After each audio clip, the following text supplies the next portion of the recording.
Сәлем достар. Сізбен бірге Брайан Трейси. Бүгін мен сіздермен өнімділігіңізге кері әсер ететін зиянды әдеттер туралы сөйлескім келеді. Өз-өзіңді тәртіпке келтіру өнімділіктің негізі. Өзін-өзі тәртіпке келтіру уақытты үнемдеудің ең жақсы жолы. Бұл өзіңіз үшін ең маңызды тапсырмамен ғана жұмыс істеуге, өзіңізді өз еркіңізбен мәжбүрлеу қабілеті. Өнімділік табыс формасындағы басты компонент. Өкінішке орай адамдардың басым бөлігі күн сайын өнімділігін өздері жойып отырады. Ол зиянды әдеттердің алдын алуға болады. Міне, сіздің нәтижеңізді бұзатын 7 әдет. Біріншісі, күніңізді жоспарламау. Күнді жоспарсыз өткізу, сызбасыз үй соғуға тырысумен тең. Күнделікті жоспар сізге мотивация беріп, ең маңызды әрі шұғыл істерге зейін қоюға көмектеседі. Күнді жоспарламау миыңызда бос кеңістік тудырады. Сол бос кеңістікті сіз қажетсіз әрі сізді алаңдататын нәрселермен толтырасыз. Бұл мәселенің шешімі дереу күнделік сатып алып, әр күніңізге мақсаттар жазыңыз. Күніңізді жоспарлау сізді қайда апаратынын көргенде таң қаласыз. Мен планшетімдегі жазу дәптеріне күн сайын мақсатымды жазам. Бұл әдет менің өмірімді өзгертті.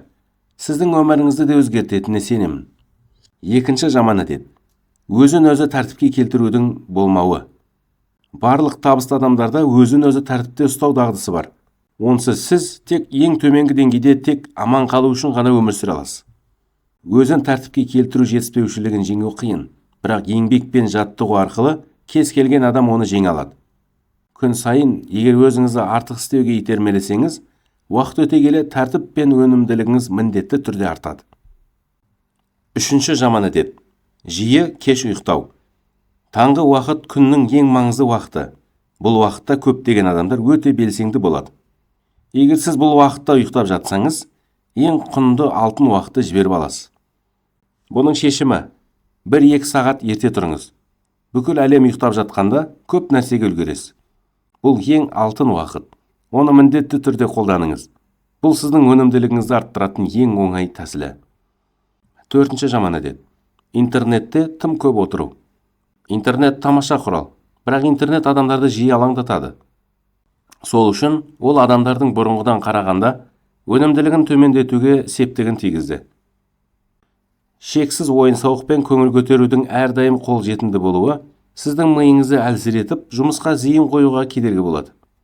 Оның шешімі: маңызды тапсырманы орындауда телефоныңыз бен басқа құрылғыларды алыста ұстаңыз.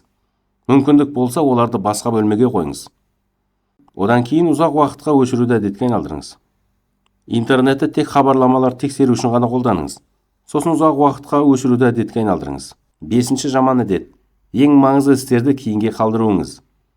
Марк Твен айтқандай, егер таңертең бақаны жеп қойсаң, күннің қалған бөлігі жақсы өтеді. Яғни таңертең ең күрделі және жағымсыз істерді кейінге қалдырудың орнына жасап тастаңыз. Сол кезде күніңізді қарызды өтеп тастағандай жеңіл сезіммен өткізетін боласыз. Алтыншы жаман әдет.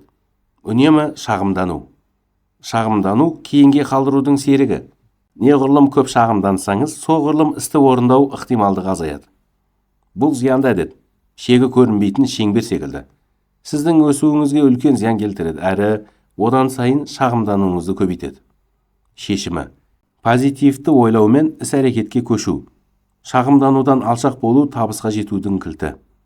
Қорытындылай келе, шағымдану ешқашан өнімділігіңізді арттыруға көмектеспейді. Және тапсырмаларыңыздың өздігімен орындалуына әсер етпейді. Тек бір жерде тұруыңызға немесе артқа кетуіңізге апарады. Жетінші жаман әдет. Сәтсіздіктен қорқу. Сәтсіздіктен қорқу табысқа жету жолындағы ең үлкен тосқауыл. Ал сәтсіз адам болуға ең жылдам жол ештеңе істемеу.